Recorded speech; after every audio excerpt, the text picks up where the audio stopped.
अपनी बेटी का रिश्ता तय करने से पहले कितना सोचते हैं हम। लड़का किस खानदान का है, कितना पढ़ा लिखा है, उसका चाल चलन ठीक ठाक है या नहीं। कुछ लोग तो जासूसी तक करवाते हैं, पूरा चिट्ठा खोल के रख देते हैं, तब जाकर सौंपते हैं हम अपनी बेटी का हाथ किसी के हाथ में। लेकिन जब हम अपना देश किसी के हाथ में सौंपते हैं तो क्या हम इतना ही ध्यान रखते हैं, जरा सी भी छानबीन करते हैं? हमारे चुनाव क्षेत्र में कितने उम्मीदवार खड़े हैं, वो कितने पढ़े लिखे हैं, उनके खिलाफ कोई क्रिमिनल केसेस तो नहीं? ये सारी जानकारी आपको कैसे मिलेगी, मैं बताता हूं।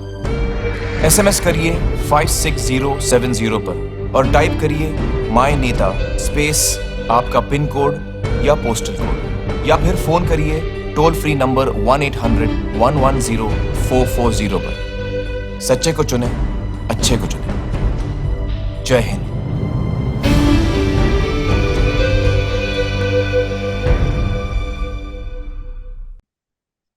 Hello and welcome. I am Preeti Prakash with you today with a new episode of Nation Talks. India has a general election next year, that is in 2024. We also have an assembly election in this year in almost half a dozen states: Karnataka, Mizoram, Chhattisgarh, Madhya Pradesh, Rajasthan, Telangana. Association of Democratic Reforms is a democracy watchdog. It's a 23-year-old organization. It works in the direction of political and electoral reforms. I have with me head ADR Major General Anil Verma. Well, a very warm welcome to you, General Verma. I would like to start by asking, and also saying that we very rightly say that we are always in an election mode, in a state of elections.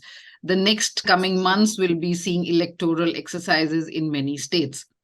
There are issues like fair elections, electoral bonds, criminals getting tickets, accountability, then flouting of model code of conduct, election commission's role, and the intervention of Supreme Court, and so on. How do you see these elections, General Verma, considering the divide in the socio-political space in these times? Okay, thank you, Preeti, for giving me an opportunity to speak to Metamorphosis and your audience. See, as you rightly mentioned, we are generally in an election mode because we are a vast country and so many states are there. And every now and then, and not only, by the way, these elections of the state assemblies and the general elections, we are also all the time having local bodies elections in some part of the country or the other, which are in some ways very big. I mean, there are so many districts, and each district they go for voting, whether it is for sarpanches or for Zilla Parishads and things like that. So there is, of course, this proposal which the current ruling party keeps putting up about one nation, one election and all. But that is a separate subject altogether for debate. It has its pluses and its minuses. So, and none of the other parties are willing to accept it. So I don't think it will come through. So we will probably, because it has a lot of legal and constitutional issues also.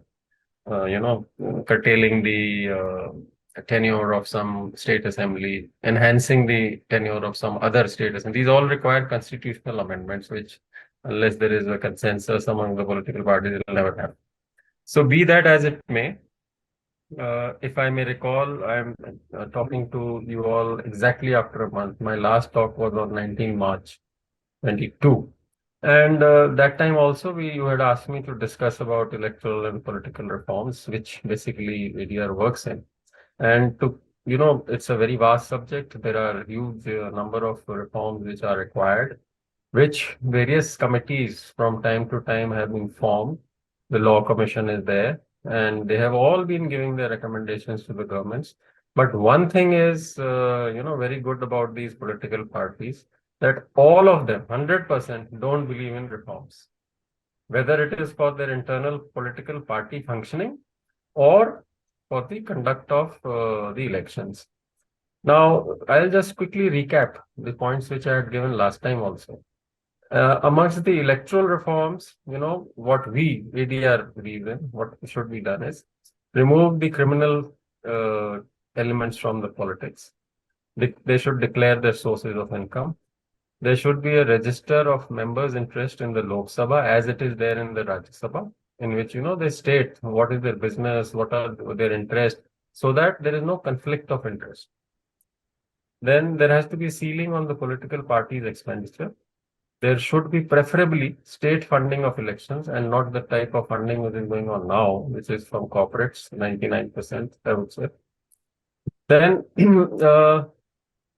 we suggest also that the requirement of winning elections should not be as it is now, first past the post system, wherein whether you get 10% or 20%, as long as you get the highest number in your constituency, you win. There should be a system wherein you should get at least 50% of the votes which are cast in your constituencies. Okay. Then there is an improvement to, there is a need to improve the nota system, none of the above system. Because presently, a lot of people consider it as a wasted vote.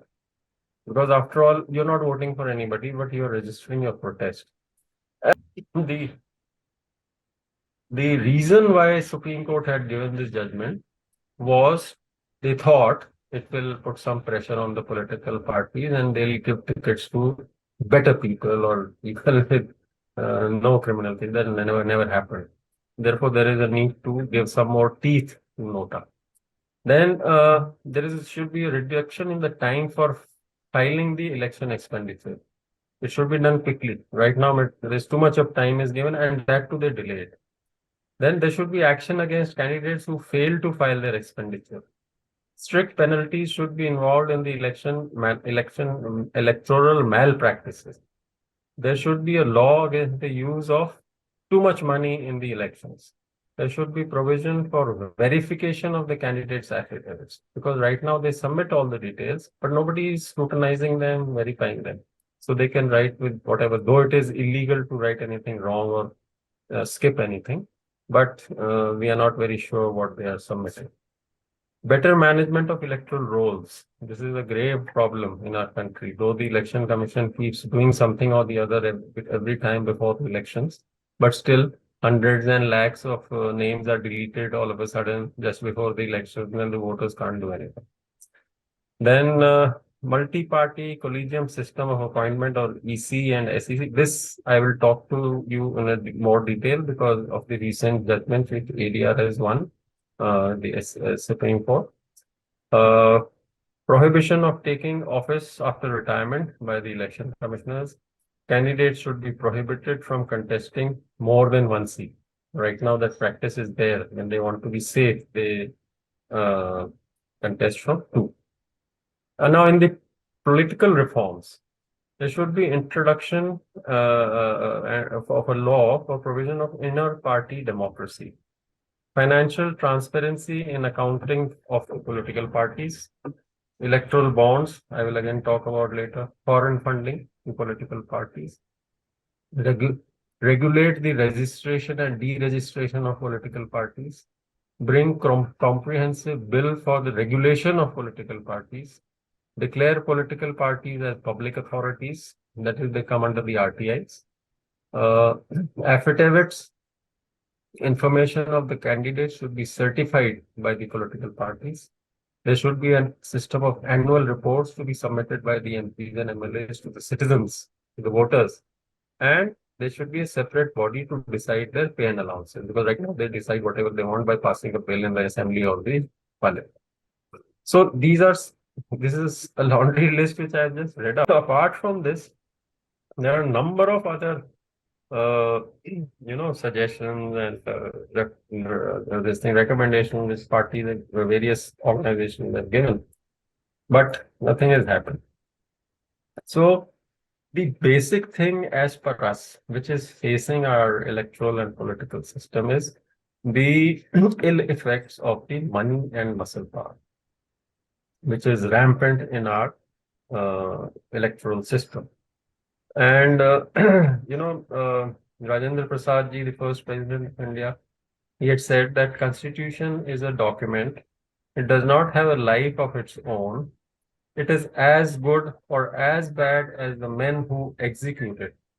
Let's hope that India will produce noble men of character who will do this. Now we know what type of people we are producing and who are in the politics.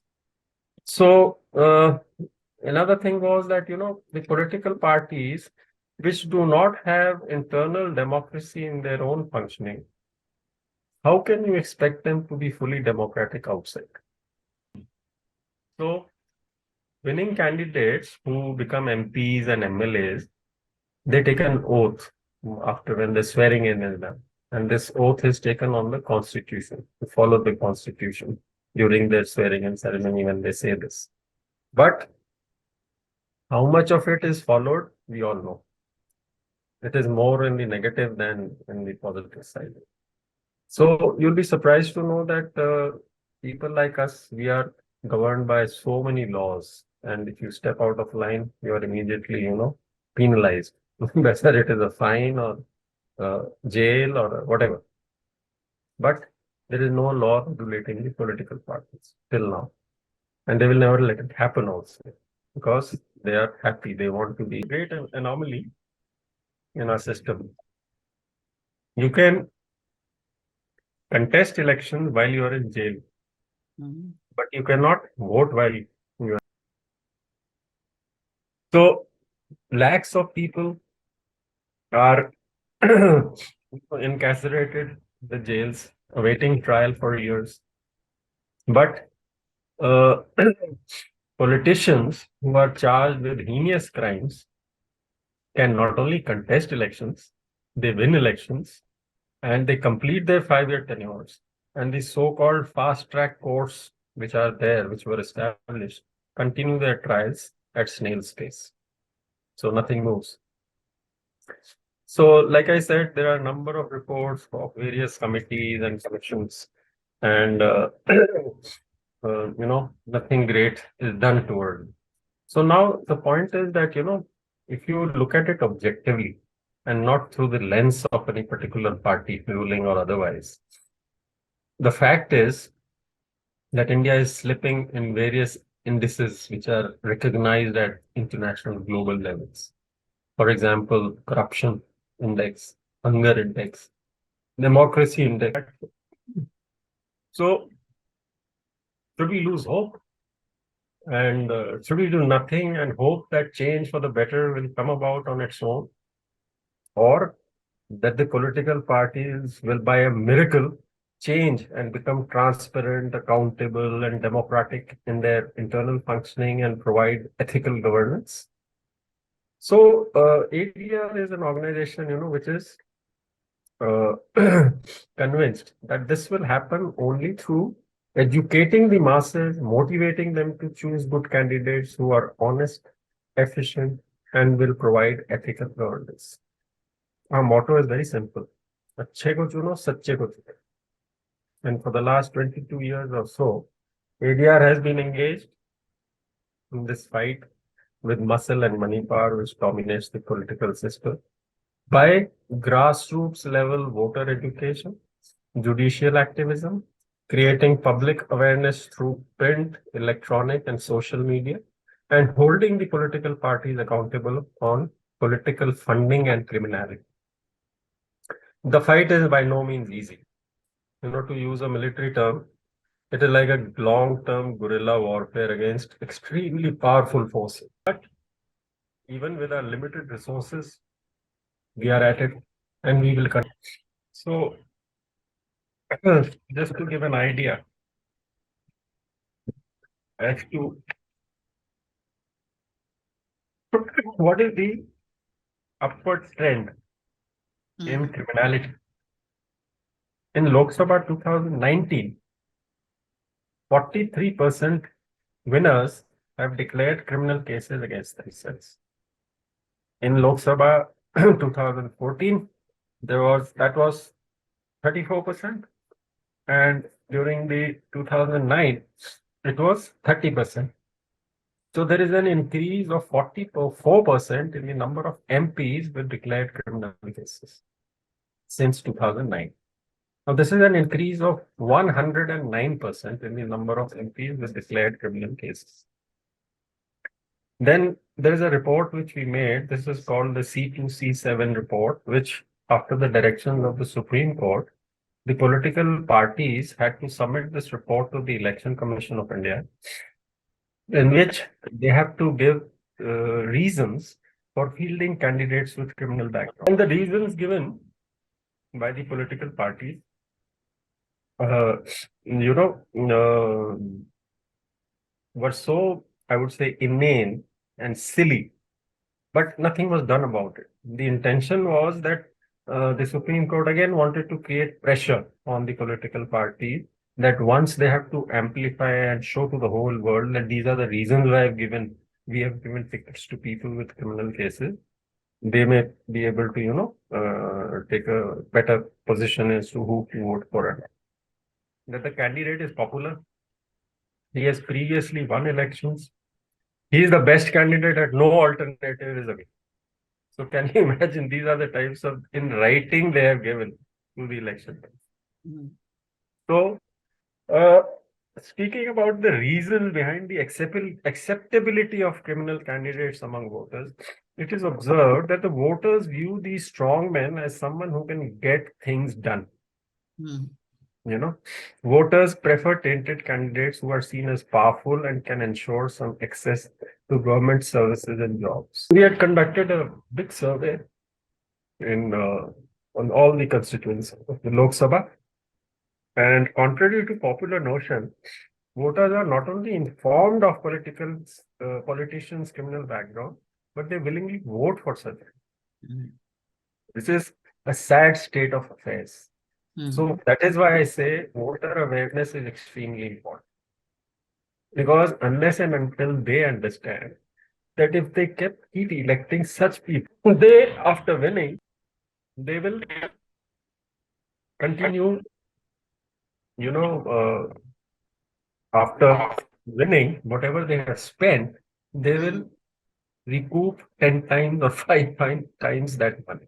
And we all know these limits which are there for election expenditure are not adhered to, like 40 lakhs and 70 lakhs for the parliament. They spend 10 times or 15 times more amount than that, but in their reports which they submit after elections, they will never exceed. They will actually show only 50 to 60% of this.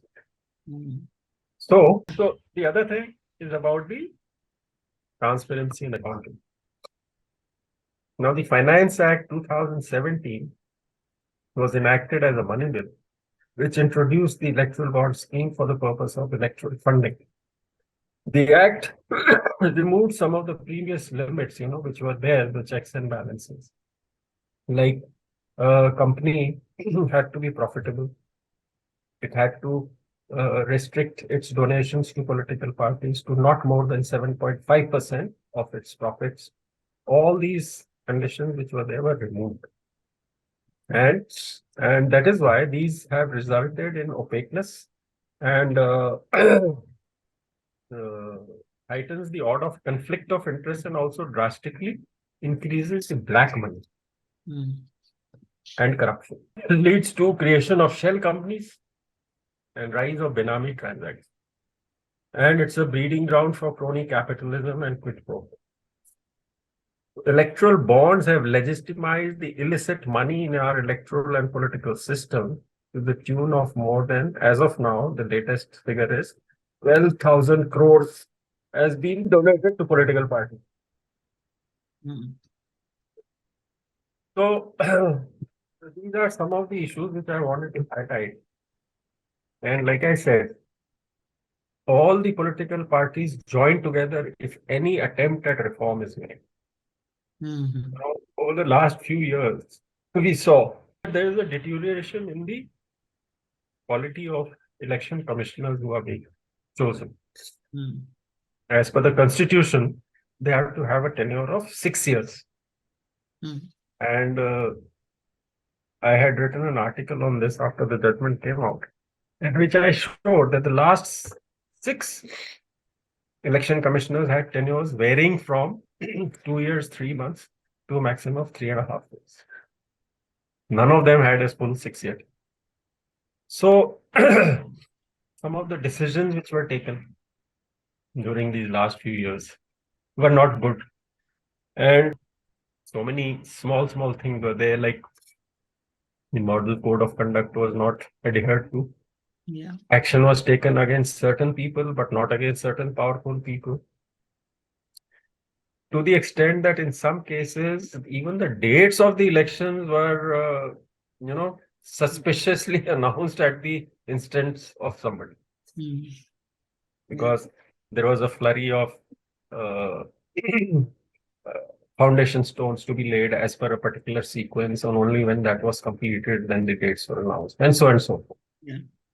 So that is why we filed a PIL along with some other people, that there has to be a system of appointment of the election commissioners, not the existing one, because right now the sole power is with the executive. And that is why this judgment, which came on 3rd March, was a very welcome judgment, in which the Supreme Court said that there has to be the Prime Minister, the head of the leader of the opposition in the parliament, or if he's not there, then the leader of the largest opposition party in the parliament, and the Chief Justice of India, who will form a sort of collegium to select the election commissioners. So whether this will bring about a change, I don't know, but it's a good beginning. Yeah, but also, General Verma, do you see in these coming elections, are you hopeful of any change or anything happening principally as far as reforms is concerned in these coming elections? I frankly don't think so. It will continue the way it is continuing. Yes, there may be some what should I say, caution imposed on the election commission this time because of this judgment. They don't want to be seen as apparently doing something wrong. So, and incidentally, we are also in the process of filing another PIL challenging the appointment of the latest election commissioner, Mr. Arun Goyal. Okay. I don't know whether you are aware or the listeners are aware. He was appointed at super speed in 24 hours. He put in his papers, voluntary retirement in October. This is when the Supreme Court was hearing this case of ours. He put in his voluntary retirement papers. They were accepted, and he was appointed the next day, which happened to be a Saturday. So the government, when it wants, it can work on Saturdays, Sundays, and others. But anyway, so the Supreme Court even questioned this. What was this urgency of this lightning speed at which this person was appointed? What systems were followed? So whatever answers they've given, nobody is convinced with them. So that is why we are planning to file another listing for it. But let's see what happens. Yeah, so many things are happening at a lightning speed these days, particularly Yeah. just with what happened to Mr. Gandhi in his. Yeah. So that is a big issue raised by the opposition, that everything has really happened with such alacrity, Yeah. Yeah. Okay. My next question to you, General Verma, will be Parliament is a very important component of the democratic framework. Since some time we've been witnessing how the Parliament is actually functioning. Sessions after sessions go wasted with no debate happening. Obstructionism is the strategy.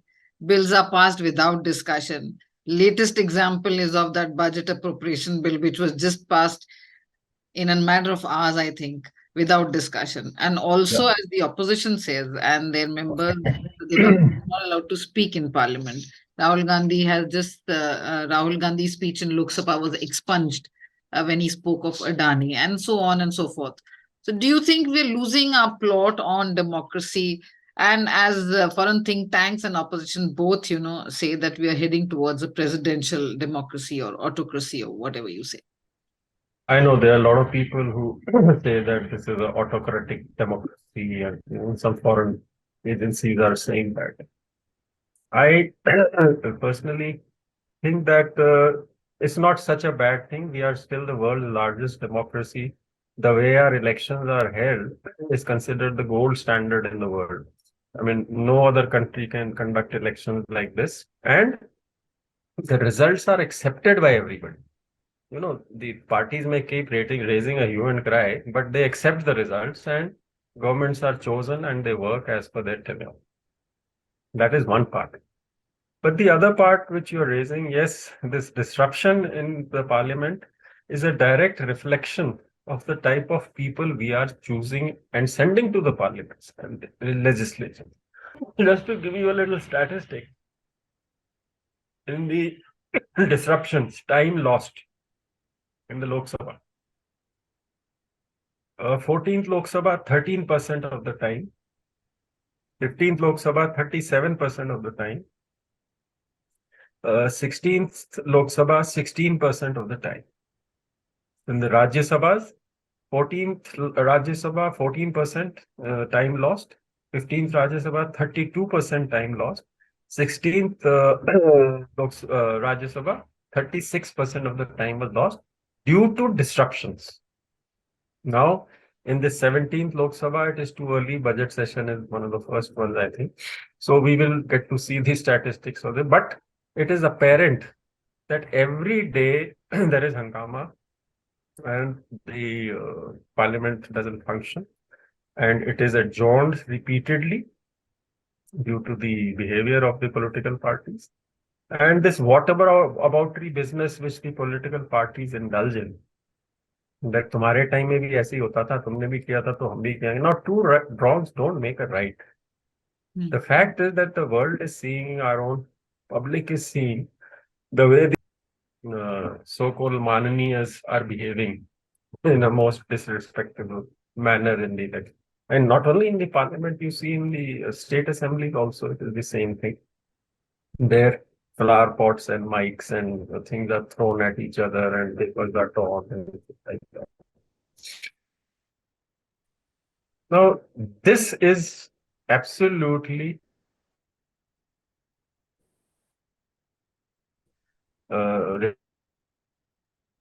reprehensible, I would say, the way they function in this thing. But the privileges and immunities which the legislators enjoy under Article 105 and 194 of the Constitution. Firstly, they have freedom of speech. They can't be prosecuted for that. They have freedom from arrest 40 days prior or after a session from the premises of the legislature without the permission of the House. Okay. Third, the legislature has the power to regulate the internal affairs, including disruptions, vandalism, violence of the House, and the courts and police cannot interfere. Okay. Now coming to the punishments. They can be punished for breach of privilege by the House itself. Okay. And this includes imprisonment, fine, or suspensions. Now, the question to the political parties is why the mildest form of punishment is given for vandalism and acts of hooliganism and misdemeanor. Why fines have not been imposed? Have you seen anything like this happening? We haven't. The Code of Conduct, Rajya Sabha, in the chapter 9, it states very clearly for a member not to bring disrepute to the parliament, not misuse the amenities and facilities granted to him or her, maintain high standards of morality, dignity, decency, and values in public life. Now, please tell me how many of them follow this. And like you mentioned in this current budget session, 2023, because of continued disruptions, the third week budget, finally in the third week before the break that they had, the budget of 2023-24 and four appropriation bills, they were passed without any discussion. So this is where we are. So now, point is that I have read out nobody can punish them. It is the House itself. So they have to take a call. And this is what I always say. When you talk to politicians, somebody else is to blame. Either it is the election commission which has to sort out things, or it is the government which has to sort out things. But the political parties themselves are not held responsible for anything. So the point is that the only thing which they are afraid of is losing elections. And that power is in the hand of the Janata, the voter, the common man. And unless and until we get our act together, things will continue like this. They are deteriorating as far as money and muscle power goes. So we have to educate the voters. They need to know that the way things are going on not the right thing. You should not be voting on the basis of caste, religion, regionalism, and such like things, or some emotional issue. Balakot हो गया जी, मोदी जी की army है जी, or all this nonsense which goes on. So we have to understand all this thing and educate people that, please elect good people, and then maybe after some time the political parties will get the message.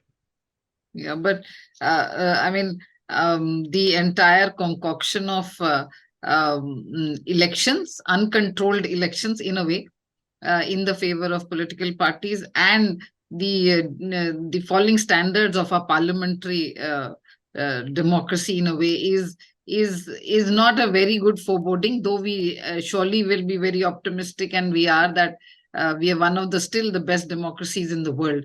And as far as the voter education that you're saying, yes, it's very important for the voters to get educated, but somehow the election system has become a way that even most of them don't go to vote.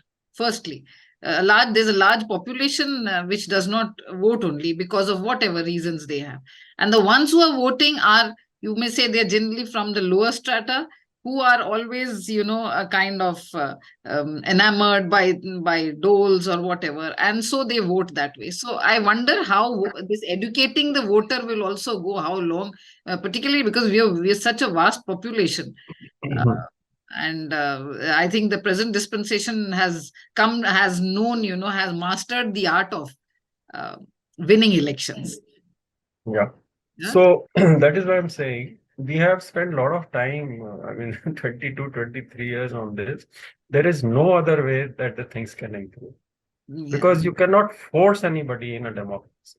Democracy is, yes, it is chaotic, it is, noisy place, which is fine. But as long as there is some ethics, some rules to be followed. So as of now, I would say 80% of the reforms which have taken place are because of judicial intervention. And now you see, if the judiciary does something, then they say that it is overreaching.